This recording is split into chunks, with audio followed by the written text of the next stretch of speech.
There's a lot of 2-5. So you got to use your 2-5.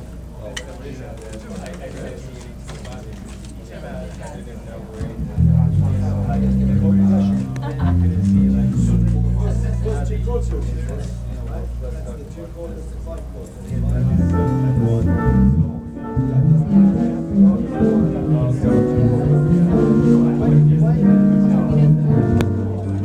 So you're going to walk now, right? I don't know. All I can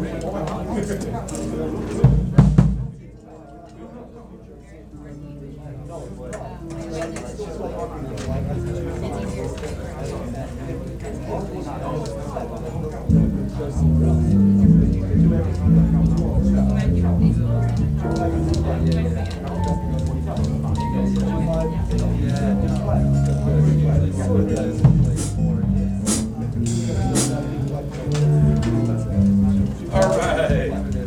Autumn leaves, right? Okay. First time? First time? All right. So who's got the melody in the beginning? Melody in the beginning, melody at the end. So using all that Arpeggios, first time we'll solo, and then try to make something usable out of the key centers. This one has 2 key centers. Yeah, B flat major and G minor, right? You know, what's the relationship between those two? In your theory class, what does that mean? B flat major and G minor, what's the relationship? Anybody know? The notes from the B flat major scale and the G minor scale, how are they related to each other?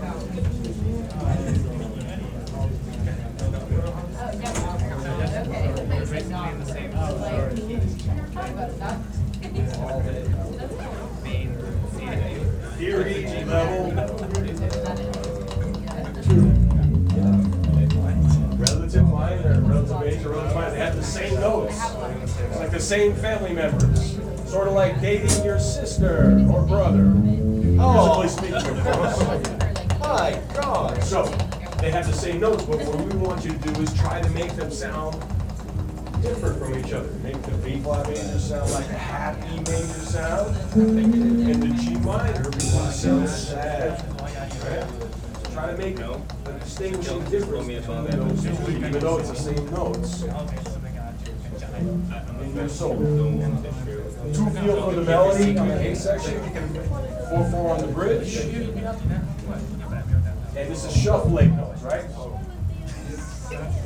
Right? First song was straight. This was shuffling.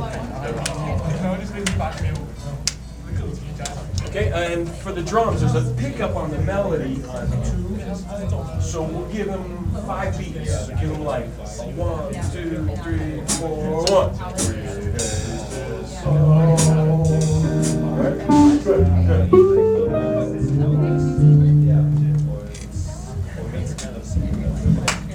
Good tempo for the arpeggios. Count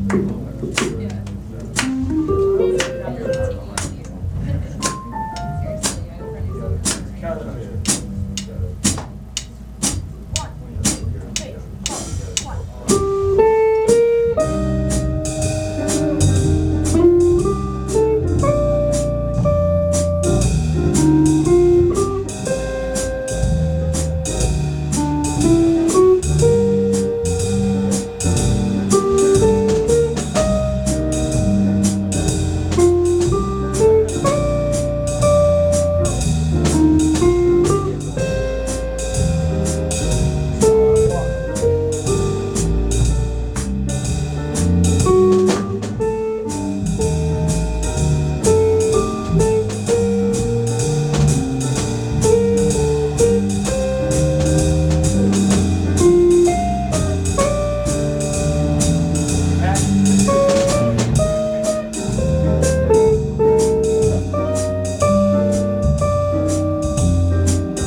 2 drink minute.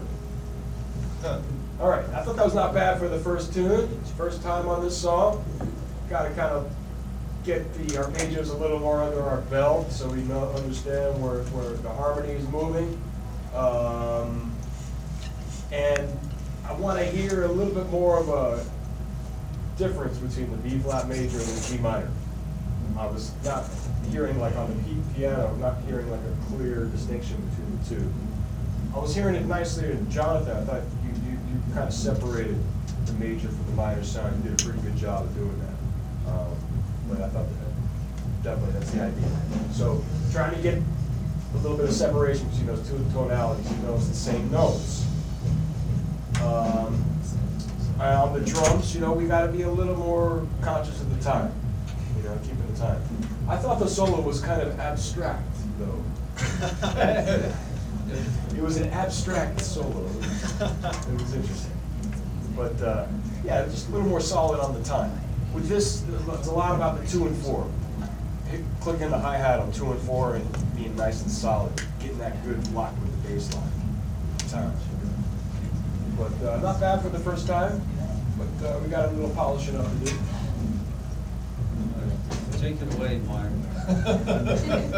You're speechless. I'm speechless at the moment. Okay, so what I would suggest, what I heard a lot going on was I felt like you guys were getting lost in the form. Like you weren't really sure where you were, and I wasn't getting a sense that you guys knew where you were.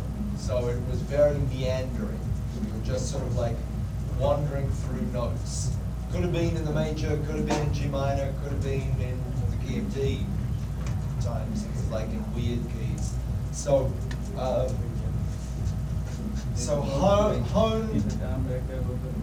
hone what's going on with the changes. There's the 2 chord moving to the 5 chord moving to the 1 chord, right? That's a lot of what's going on in this tune. The 2 chord, the 5 chord, the 1 chord. It might be C minor, F7, B flat, or it might be A half diminished D7, G minor. But you've got to take those 3 chords and make a phrase that holds up, right? Like any sort of good building or something that's well built. You have to come up with something that makes sense. And like we were saying in the last thing, move your 7ths to the 3rds, move the 3rds to the 7ths. That's what will hold this together and make it have sense. Right now, you're just sort of wandering through the scale, so it doesn't work. Devin, I could hear, from what we were talking about yesterday, and you were putting in little ideas, and every time you did, I thought that sounds good. You put in little triplets and things, and then you'd come out and you'd land on like the 4th of a major chord or something, and so you still need to realize that, or to get better at always landing on a strong note on the beat and not have this little flourish, this little triplet phase, and then come out on a lousy note, because it ruins the whole thing that came before it. You do this nice little line and then you land on a bad note. So go back to your arpeggios, keep on working on your arpeggios. That's what's going to make it stronger right now. Make sure that your arpeggios are really strong. Your solo definitely had the most structure. And I could listen to your solo and I knew where you were, and I knew that you knew where you were. But I need that more from you guys. I started you off. Thank you. I was the bad guy, okay? Thank you. Yeah, just, you got to make the cadences. You know what the cadences are? Huh? Do you? You know what a cadence is? Like authentic cadence, half cadence. Yeah. So in other words, a 5 to 1 or a 2-5 to 1. So you've got to make those. And what I mean by make those, whatever the leading tone, the F sharp going to the G minor, that's got to be somehow part of your line. We've got to feel that tension and release of the tension of the 2-5 or the 5, the dominant resolving to the 1. So when it's going to G minor, we got to feel that one where When B flat is the key center, we gotta feel that going from the F7 to the B flat. And that's all this tune does, it just keeps going back and forth from one to the other.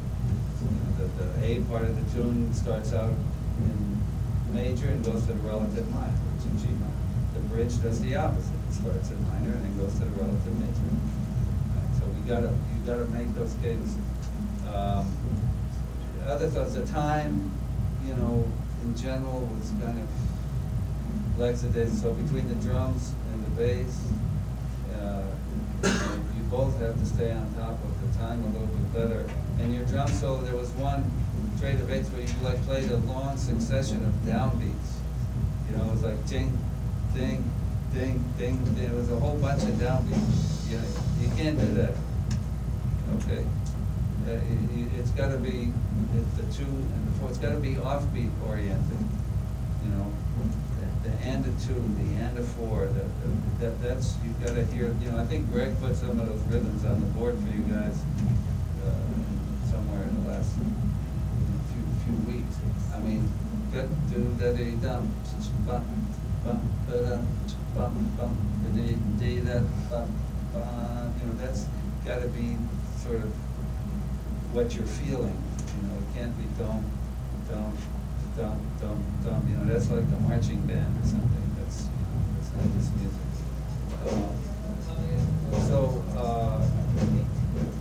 You know, you had some better moments of comping. There was one moment, I think, I don't know if you were playing the arpeggios, if you were soloing, but on the descending progression where it goes G minor, G flat, G, you know, rhythmically, you comped, you did a really nice thing there for a couple of bars. It's still at times too busy. You know, sometimes you fall into playing too much behind the solo or behind the melody. But it's better, you know, than last time. I just feel like also as a band, you gotta listen to each other. I kind of feel like everybody's kind of in their own world a little bit. There was at one point, you know, you're playing, I look at you, and I listen to you, and I listen to you, and I look at you, and listen to you, and it's like four different things going on. So for your comping, you gotta listen more. What you play is very much, you gotta base it on what you hear, whether it's you're accompanying the melody or if you're accompanying a solo.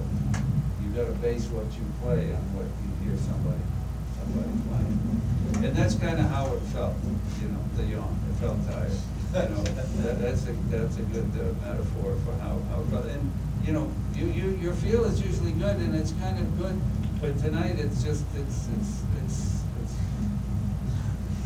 you know, you gotta play some more. You gotta come out with it. You gotta have more energy about what you're doing. Okay, I mean, I like where you're at, and I like the feel thing, but you gotta bring more to that. Okay, because right now it's just everybody's kind of staying in their lane and kind of barely staying away and not really listening or responding to one another. You gotta kind of kick each other. You know, you gotta provide some energy for yourselves and for each other. Don't be afraid to take a chance. You know. Crash your cymbal once in a while. You know, somebody take a chance up there with the music. And the last thing I'm just going to say is you need to listen to this music. Each of you needs to listen more to this music. There's a gazillion recordings of this tune. I don't know how many you've listened to, but if you've listened to 5, then you'll need to listen to 10. If you listen to 10, you need to listen to 20. A couple more than once. Listen to what the drummers are doing in this music. You know, listen to how people comp. Listen to what they do. Listen to solos. Listen to how the bass players walk and play, how their two-feel is.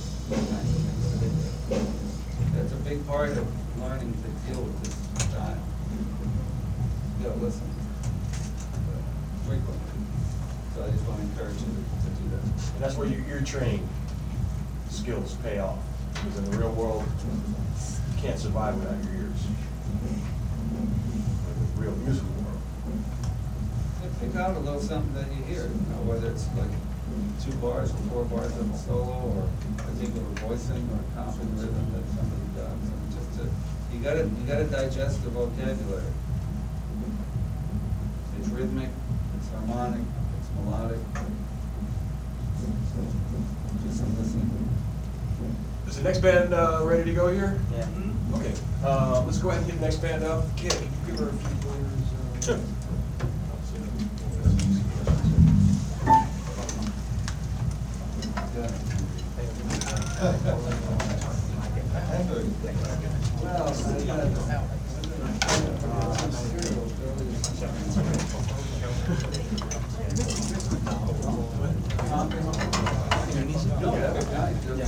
Really, that's not like.